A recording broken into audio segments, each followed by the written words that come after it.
Now that most players have a good roll Clever Dragon, kill times are faster than ever. Learn how to survive and excel with good snap-to accuracy and precision accuracy.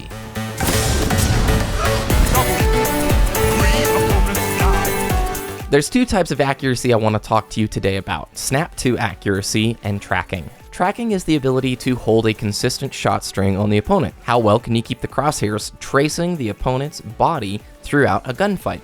How well can you hit precision shots during a gunfight? Precision shots are headshots. They do a damage bonus multiplier in Destiny. Snap-to accuracy is the ability to snap your crosshairs as close as possible onto the opponent as fast as possible, usually when they're emerging from a new sight line. So here's an example. I'm looking right, I see the radar, and I snap to the enemy who just popped out. It happens again right here. I try and bring my crosshairs as close as I think he's going to be, and it happens one more time. I see the enemy, ping the radar, not sure where he is, and then I try and get my crosshairs on him as soon as possible. That's snap-to accuracy. Tracking is like right here during this fight. How well can I trace the opponent in their movement? When they're walking back and forth, how well can I keep that crosshair on them, trying to get as many precision shots as possible? The reason headshots matter so incredibly much right now is the meta. The popularity of the Clever Dragon is through the roof, and I would say in my 6v6 games, about 70% of players are using that gun. That translates into plenty of people using the exact time to kill weapon as one another. So who wins?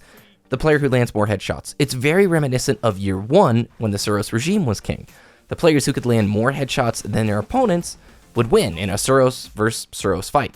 Improving your tracking is a result of two actions: prediction and practice. The most overlooked part of that is the prediction, in which you try to predict the enemy's movements and slightly shift your crosshair to keep them centered in your line of fire. No one stands perfectly still in any gunfight. They are always moving and strafing. Look at each duel and try to predict the enemy's movements. For example, if an enemy in a duel is losing the fight, oftentimes they'll move towards a piece of cover or a doorway to disengage with you.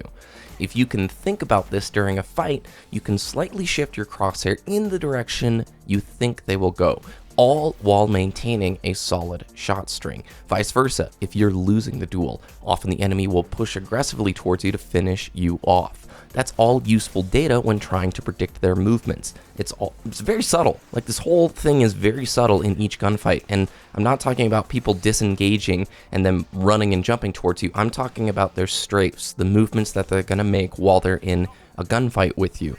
If you can try and predict where you think they're going to go and keep your crosshair just a half a millisecond ahead of where they're going to be, it's gonna help you a lot. It's more prediction than reactionary behavior.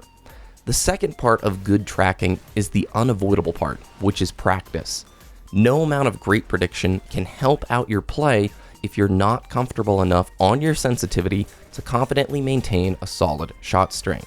With a pulse rifle, aiming for the base of a player's chin is the optimal target spot for precision shots. You want all 3 shots in the burst to register for precision damage. The vertical recoil of the pulse rifle will place the shots above your target's hitbox if you're aiming too high, like for the nose or the top of the head.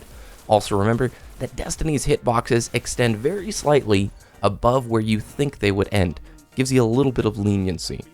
Snap-to accuracy, or flicking, can be practiced by trying to keep your crosshairs near or around where you think the enemy will emerge from.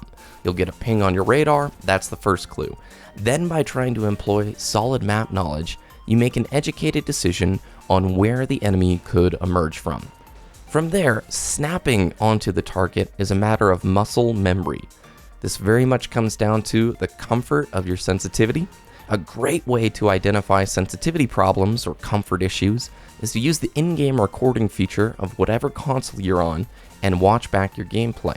Look carefully at your duels and your crosshair placement. When you snap to an enemy, see if your crosshair moves past them or if you stop a little bit short of them. We call this under or over aim. If you are routinely snapping past an enemy or over aiming, then you may need to make a mental note to focus on under aiming a little bit in future gunfights, or maybe investigate a slower sensitivity if it's a real routine problem. We've talked about sensitivity in a previous video, but it does play a large role in all of your accuracy. However, watching your gameplay back is a very quick way to learn why you lost a duel. During the heat of the moment, players aren't generally critiquing their play to the fullest potential, rather, they're focused on the dozens of in-game elements going on around them at any time.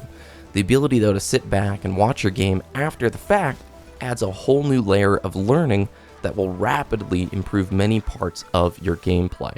That's going to do it for today's video, but I do have a favor to ask. Is there something that has helped your accuracy, like big time? Either like a sensitivity change or control freaks or a practice habit? I want to know your process or what's helped you out the most. So let us know it down in the comment section below. If you guys found this video helpful, please let me know with a like. We're real close to a new balance pass. I'm getting excited.